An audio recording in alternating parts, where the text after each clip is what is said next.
Good morning from a bus in Bogotá.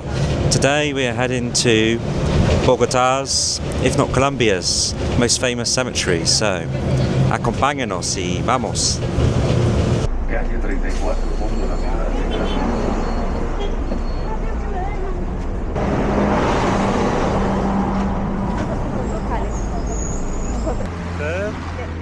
A cruzar? No, bueno, right. So, we're just heading to the cemetery. Now, we've just arrived. So, in this day and age, Bogotá is a city of north or south. North being the affluent part, south being the poorer part. But in the 19th century, it was a city of east and west. East being the more affluent part, and the west being the poorer part. And that is why, when the Spanish king decided to build a cemetery here in the 18th century, because he didn't want people building in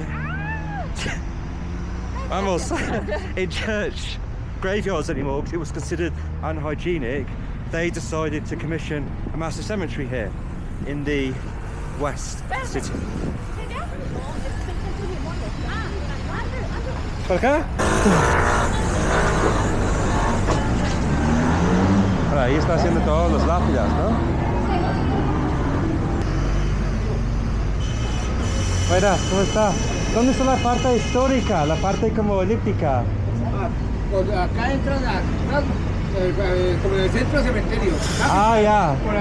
Por acá. Por la 26 subiendo, ahí encuentra una puerta, también puede entrar. Ah, bueno, gracias. Muy amable. Sí. También, pero tiene que dar toda la rotunda porque a veces la puerta allí no la abre. Hay que dar toda la vuelta y entrar por allá. Bueno, gracias. The chap at the end there just said that it's best that we go in via the back way because we might get robbed going back onto the street. Son los juegos. ¿No? Vamos al señor ahí, donde queda la parte, sí. Sí. Una pregunta, ¿dónde queda la más histórico del cementerio? Está cerrado. O sea, no. Vale, Sí. gracias. So, we couldn't make it to the historic part of this Cementerio Central, or Central Cemetery in Bogotá, because unfortunately it's closed until further notice, which is a real shame because there are some really interesting historical tombs and architecture there. However, we will endeavour to show you around the rest of the cementerio.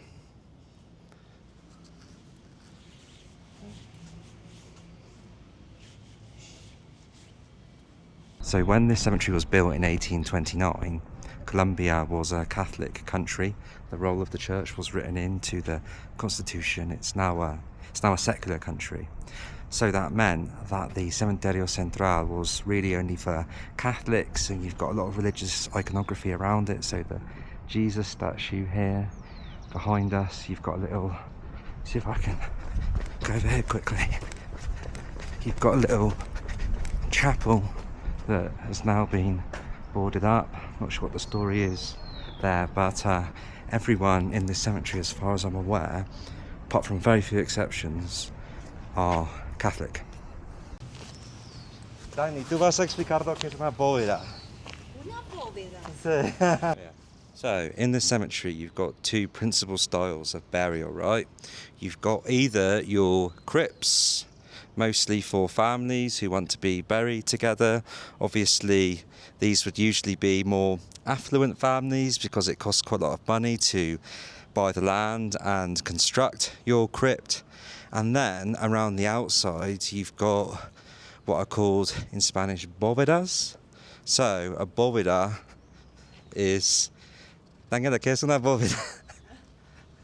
Una bóveda es por lo general el espacio en el que depositan los restos de una persona que no es cremada.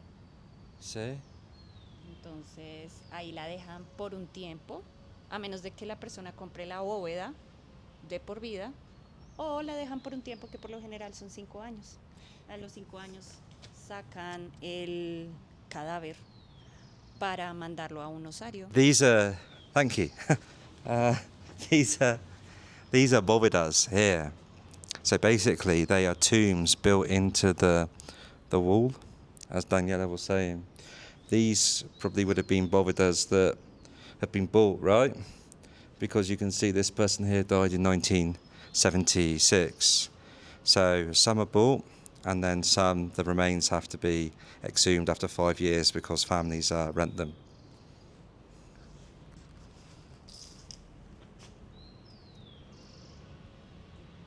So some of these graves are so simple that people's names are just written on them like this, rather than having any gravestone, which of course costs money. So like this one here has got 2 dates, one in the future, and we think that that must be the exhumation date of these people.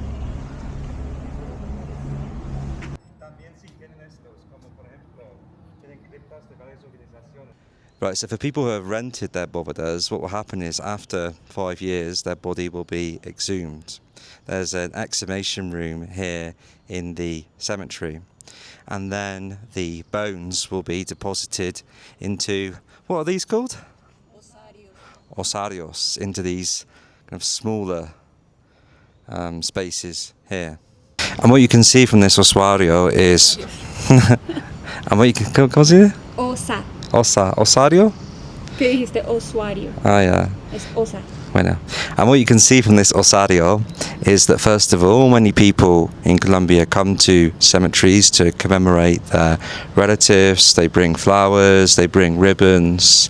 Secondly, there are lots of different styles as well, from the quite simple to people who want an image of the Virgin, so again quite Catholic, all the way through to people having their face on their ossario. Con respeto a don José Antonio.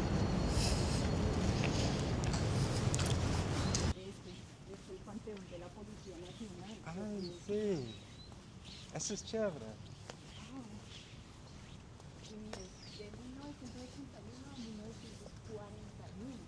So you've got here not just crypts to families, but also to certain organisations as well. So we just walked by one that was for a famous university here in Colombia, the Universidad Externado, and you can see this crypt here is for the National Police. So here's the names of all of the policemen from 1898 all the way down to 1941 that are buried here in this crypt. Look how big this crypt is for the National Police. It goes all the way back there in the distance. That must be at least 20, 30 metres away, if not more.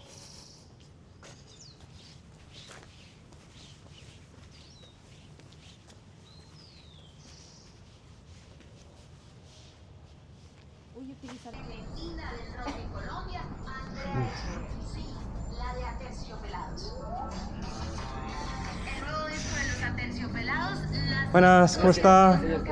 Sí, ¿usted trabaja acá o...? Ah, bueno, ¿qué hace? Somos mantenimiento. Ah, ya, de las lápidas. Somos lápidas, pintamos, arreglamos. Ah, bueno. Esas propiedades las arreglamos. Ah, las criptas. Sí, todas esas criptas. Ah, bueno, interesante. Sí, somos un grupo como de 20 muchachos. ¿De 20 muchachos? Trabajamos acá hace mucho tiempo. Ah, bueno. ¿Cuánto tiempo lleva trabajando acá? Como 20 años. Ah, bueno. Sí, ya. Chévere. Por tradición, ¿no? Es que como la gente que nos trajo a nosotros, pues tenían negocios, o sea, la familia tenía negocios afuera. Ah, bueno. Entonces, pues acá fue una fuente buena de ingresos. Sí, claro que sí, siempre, ¿no? Siempre la necesidad, ¿no? Para... De todo cementerio y de todo el mundo hay alguien que está ahí. Exacto, sí. Está ahí pendiente de los muertos, de la sala. Sí, señor. La calle de la Caracas, que es la principal, hasta la carrera 30 eran cementerios. Hace más o menos unos 200 años. Sí. Porque esto eran las afueras de Bogotá. Sí. Entonces el centro era la Candelaria y todo el pedazo de allá, eso era lo que era más poblado. Sí. Y aquí esto lo hicieron fue porque pues, inventaron que un cementerio en plena ciudad. Sí. Cierto, sí. Se agrandó la ciudad y quedamos en el centro de la ciudad. ¿Cómo es? Por eso este cementerio es patrimonio cultural y sí. histórico, porque tiene mucha arquitectura y mucha cosa. ¿Cómo ha crecido Bogotá, no? Sí, sí. Bonito. Pero viajo así a pueblos o algo, yo me meto a un cementerio a mirar Sí, a mí también, sí, yo también. cosas como Sí, sí. muerte, algo así. Sí, me gusta ver cómo a la gente le gusta ser conmemorada por otra gente, ¿no? Por eso me gusta venir a estos lugares, ¿no? Para ver, siempre es muy interesante, ¿no? Cuando viajo, como que yo soy de Inglaterra, cuando viajo a un nuevo país siempre me gusta como mirar. Tiene sus criptas, pero las dejan abandonadas. Sí. O sea, las pierden porque de pronto la familia muere o el hijo ya no se interesa, los nietos peor, entonces Sí. se pierden muchas propiedades de esas. Sí. Así como descuidadas. Como abandonadas, ¿En otros descuidadas, cementerios ¿no? de otro mundo son más organizados o dejan poner No, es flores? igual, en Edimburgo hay como cementerios que se están como cayendo porque son de 18, obviamente la gente ya no recuerda a la gente que está enterrados ahí, por eso todo está en decadencia y como en todo el mundo también, de vez en cuando los cementerios se traen a gente con malas intenciones, ¿no? Entonces hay gente que va a esos lugares para como drogarse y toda la cosa, que es como malo, la verdad, ¿no? Es un disrespeto, ¿no? Se ve feo. Sí, pero... Y pues como ustedes entienden, acá en esta zona es muy fuerte. Sí, Esta zona de acá prácticamente es la más fuerte. sí. Se meten todos a veces acá a consumir, entonces Sí. uno tiene que En la tener noche mucha... más que todo. No, de En día. el día. ¿De día también? De noche no dejan, pero claro que no falta el loco que se Que se suba a la salta, barda. sí. Sí, claro. Se quede por ahí haciendo cosas. Pero se han cogido gente así. Sí. Vaya. Nosotros acá lo que tratamos de hacer es que el cementerio no se caiga. Sí, claro, y se ve bonito. Muchas veces una tumba así se ve fea, ¿no? Nosotros lo Sí. que hacemos así es arreglarla como acá, que no se vea así. Queda bonito. Sí. Ah, tan chévere. Sí, claro. Sí. Y ya hay otros compañeros que, por ejemplo, ellos que ya son los que se meten ya en directo con los muertos, que son los que entierran y los que... ¿A que tienen uniforme azul clarito? Sí, ellos son los sepultureros. Sepultureros. Sepultureros. Ah, sepultureros. Que la gente que entierra a la gente. Exacto. Y también hacen exhumaciones. Sí. Sí, Eso es sí. muy común también. ¿Qué? Exhumaciones. ¿En serio? Que ¿Por qué? Sacan los cuerpos de las bóvedas. Ah, ya. Ya, entonces lo sacan de ahí, pero la mayoría de casos siempre van igual a cremación. No, Sí. no se reduce el cuerpo bien. Sí. Salen momificados. ¿En serio? Son muy raros los que salen ya huesitos, porque es que esos se embolsan y a veces en esos no se daña. Entonces, ¿qué es lo que pasa? El cuerpo se seca. Entonces, Sí. no sé, donde sí se reduce bien es en la tierra, ¿no? Ah, acá en la bóveda no. Casi quedan como momias. ¿En serio? Uf. ¿Y si ha visto muchos? Sí, claro. Ay, no, eso es importante. Sí, claro, antes pues ya pues, las exhumaciones ya son más controladas porque antiguamente, digamos hace unos 20 años, le sacaban el cuerpo acá y lo abrían y usted podía ver su familiar, como salía con lo que usted le había puesto para reconocerlo. Sí. Ahora lo que hacen por higiene y por lo meten en la bolsa, le hacen el nudo, lo meten en un carrito y lo identifican allá en el cuarto especial donde es el cuarto de exhumación. Ya no lo abren ni lo expresan acá. ¿No? Tiene sentido, en un ambiente más controlado. Era muy fuerte. Sí. Sí, claro. Uf. Sobre todo para una familia. Sí, no, tener que hacer Y esa tocaba vuelta. romperlos, o sea, no era que se lo entreguen, usted tocaba que lo partieran porque no había cremación. Sí. Entonces tocaba meterlos en los osarios que son los huequitos pequeños, Sí. los de los osarios. Sí, los más chiquitos. Ahora ya es más controlado, ya si el cuerpo sale así con tejidos o algo, entonces cremación de una. Sí, sí. Ah, pero es un doble costo. Y es doble. Doble costo. Claro. Bueno. La muerte tiene muchas cosas que uno a veces dice, uno no es nada. Sí. Sí, sí. Tantas cosas. Solo carne y hueso, ¿no? Y acá llegamos todos ricos, todos. Sí. Sí, eso sí es verdad. A veces es bueno visitarlos, ¿no? Como le recuerdan a uno, ¿no? Que Sí, todo es temporal, ¿no? todo es temporal. Sí. La verdad. Right. So sometimes you'll see this graffiti in Colombian graveyards, 111 and 777. And apparently, from what I've researched, 111 is numerology for free prisoners. So this might have been somebody who was in prison for a time, and 777 means money or wealth. So if you see 111 or 777 graffitied in a Colombian graveyard, it's usually something to do with prisons and prisoners.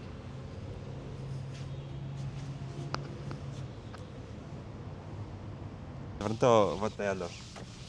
Vamos a hacer entrevista. Lorena, ¿cómo se siente o cómo te sientes, debo decir, en el cementerio?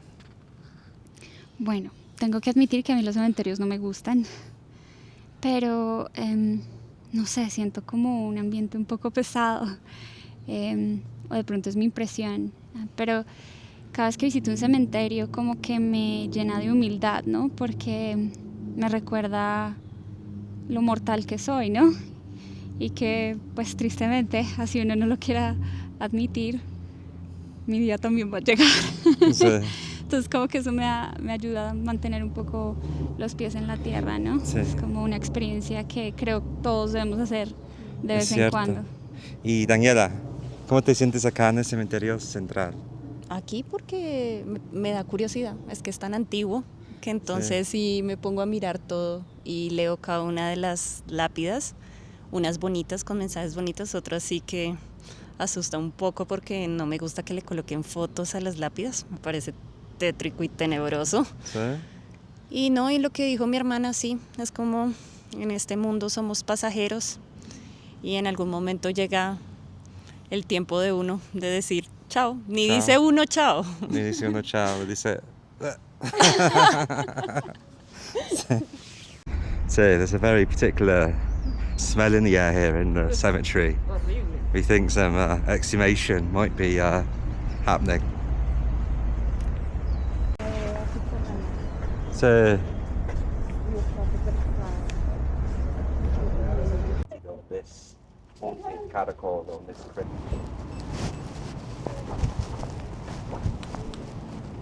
¿Estamos por ahí? No. So we reached what is allegedly the most haunted crypt in the Cementerio Central, the one that has the strongest spiritual presence. It's this spiral staircase here that goes down into an underground crypt, which fortunately or unfortunately is locked at the minute, but you can see that a lot of people come here asking for favours, asking for miracles. They're burning these very acrid smelling candles that have a really awful smell. They're laying flowers as well. Apparently this is a site that a lot of gang members will come to, which is why you see the 111 for the liberty of prisoners and the 777 graffitied all around it. Estamos que nos vomitamos, ¿cierto? Sí. El olor es asqueroso. So, right, whilst we can't go in, we've reached the door of the historic part of the Cementerio Central. So this is where many ex-presidents are buried. You can see quite peculiarly at the top of the entrance is not Jesus or the Virgin or something that you would expect for a Catholic cemetery, but Kronos, the Greek god of time, with a reaper.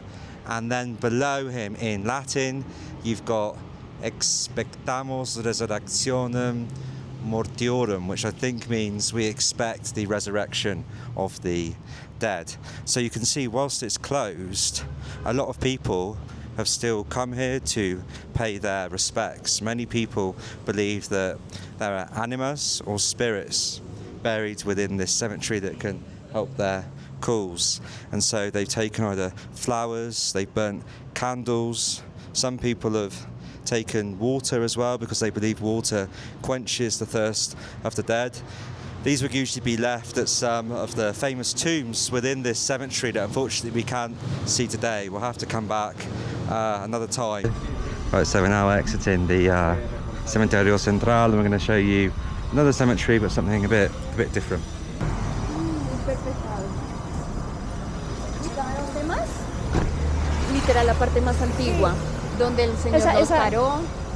Esa zona ya se queda allá. No, ahí era un hedor, era horrible. Yo creo que son esas velas. No, yo siento que también los mismos huesos. Es este, y aquí, porfa, tengamos mucho cuidado.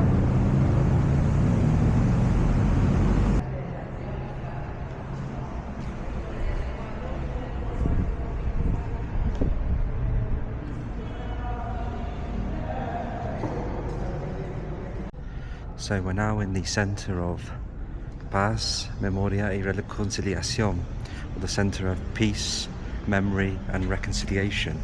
Now, obviously in Colombia, there have been many violent conflicts between government and guerrilla groups, between government and drug traffickers, between drug traffickers and paramilitaries, between paramilitaries and guerrilla groups.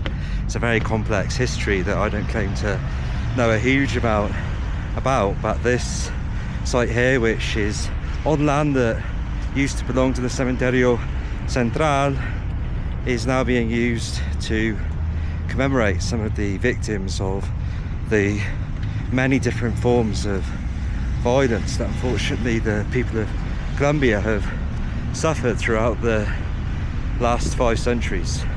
Right, so this whole area of the Cementerio Central used to be, before it became the centre, a common grave. So if you didn't have money to afford a bóveda, this is where you would end up being buried with everyone else. And at the start of the 20th century, that was a very common fate for many people. Now obviously when they built this centre behind us, they had to exhume a lot of those bodies, or the remains of them. So in remembrance of those people that were exhumed in what was they used to call this the Cementerio de los Pobres, the cemetery of the poor, they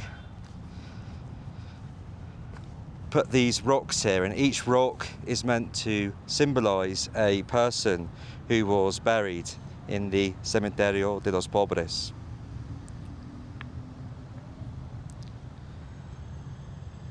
Right, Lorena, so let's have a look at this.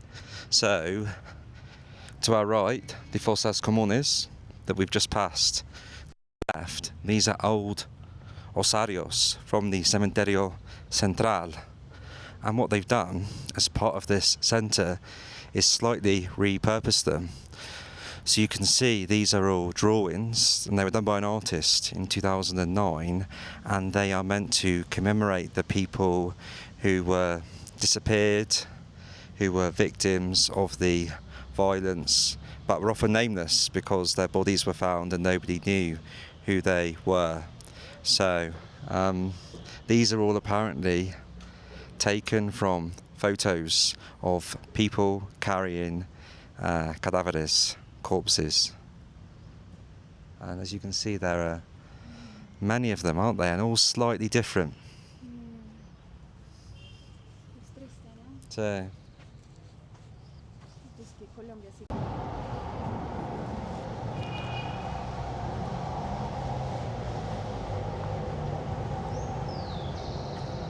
and just at the end of the centre here, there's a few interesting statues. So this is one of Jorge Gaitan, or at least the left half of the face. It's a famous political leader who was assassinated in the 40s. And on the right side, you can tell by the moustache, is Gabriel Garcia Marquez, Colombia's most famous author and Nobel laureate. And they're meant to be facing the sun, which is meant to symbolise hope. You can tell it's kind of afternoon now because the sun's over there, so it might look a bit dark.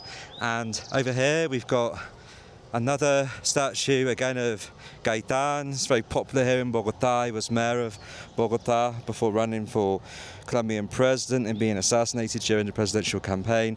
And this is pretty cool because it kind of builds on what we saw earlier. So this is meant to represent the different forms of transport here in Bogotá. So you've got the bus, which is kind of the past, the Transmilenio that we rode on this morning, which is the future, though the present even, and the metro, which is the future.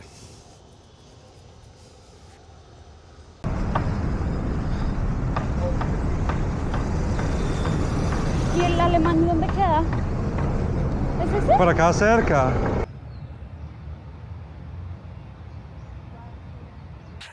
So we've now arrived in the German cemetery. So throughout the 19th and 20th century, many Germans migrated here to Colombia and set up some of the most famous Colombian businesses, the most notable one being Bavaria, which makes beer.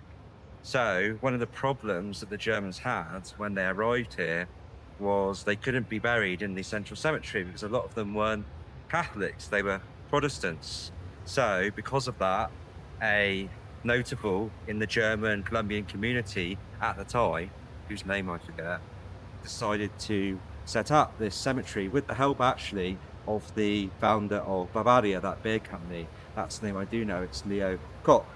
So that people could be interred here in Colombia regardless of their faith or denomination. So in this cemetery you'll find Germans who aren't just Protestant but also Jewish and the occasional Catholic as well. So we're going to go and look at some of the most interesting tombs in this cemetery.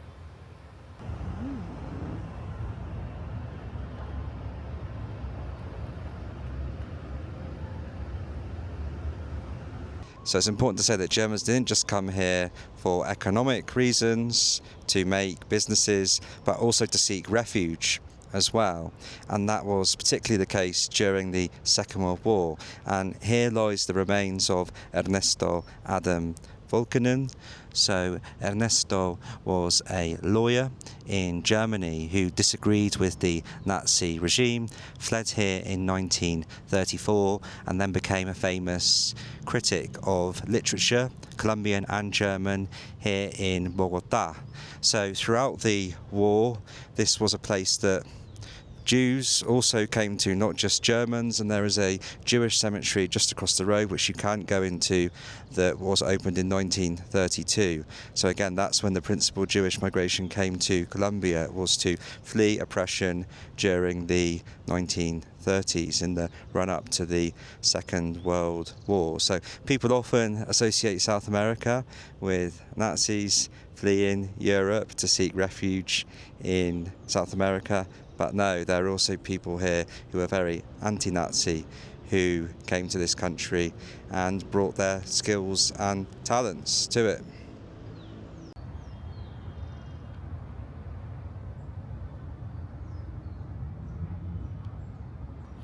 A lot of the names of the people, unsurprisingly, are very German. So we've got here Hess, Müller, which I think is one of the most common names in Germany. You've got Koch.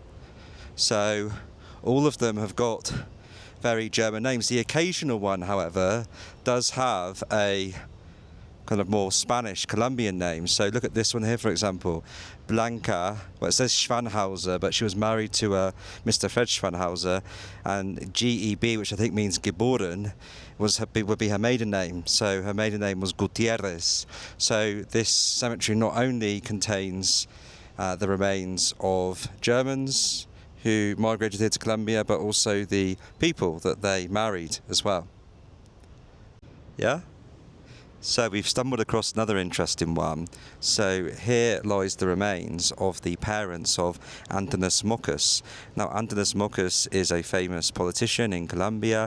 He was mayor of Bogotá, he was a presidential candidate, he was leader of the Green Party, and below this big bush here you can just see the names of his parents. His dad was also called Antonis, I believe. So they were of Lithuanian descent, but I believe his parents met in Germany, hence the connection to Germany. And becoming of a Green Party leader, he has planted this absolutely massive bush on his parents' tomb. I mean, I've never seen anything like this, but obviously somebody's been here quite recently, because there is a fresh vase of flowers just beneath the bush. So yeah, a very unique grave here in the German cemetery.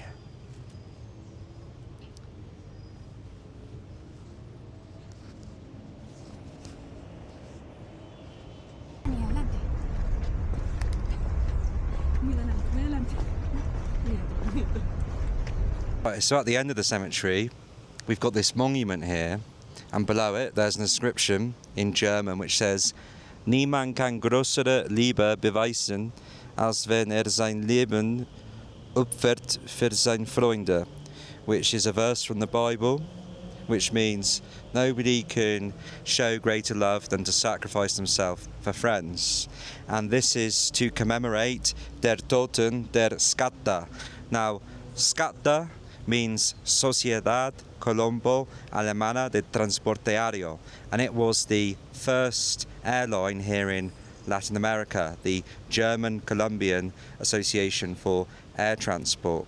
Now, of course, during that era, air transport was extremely dangerous, and so many of the pilots of German origin lost their lives when this company that would go on to become Avianca, Colombia's national air carrier, was in its first years of operation. And you can see some of their names here, the people who have lost their lives, not just the pilots but also passengers as well. So for example, we've got here the Familia Schimmer, so I imagine this must be from a whole family losing their lives travelling on air transport at that time.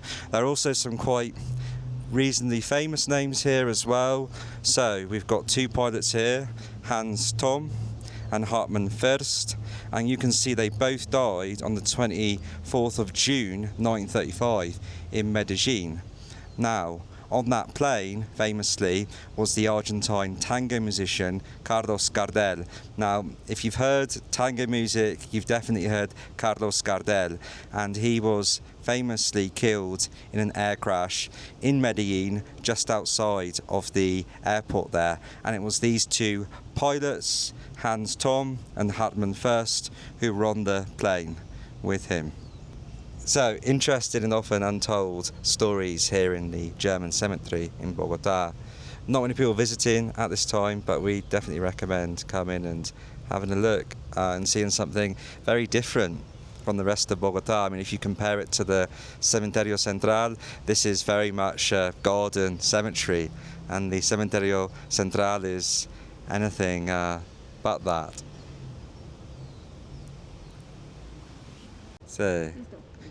So that concludes the end of our cemetery tour today in Bogotá. We hope you enjoyed it. We hope we've showed you a different side to the city, but still one that shows a bit of the history and the culture of this rich and diverse country. So we're going to go out into the chaos of the city and try and get something to eat. It just remains for me to say thank you to the camera lady, thank you to the fixer and the bodyguard, and we will see you soon. Uy, casi me caigo. Bueno, que esté muy bien, gracias. Bueno.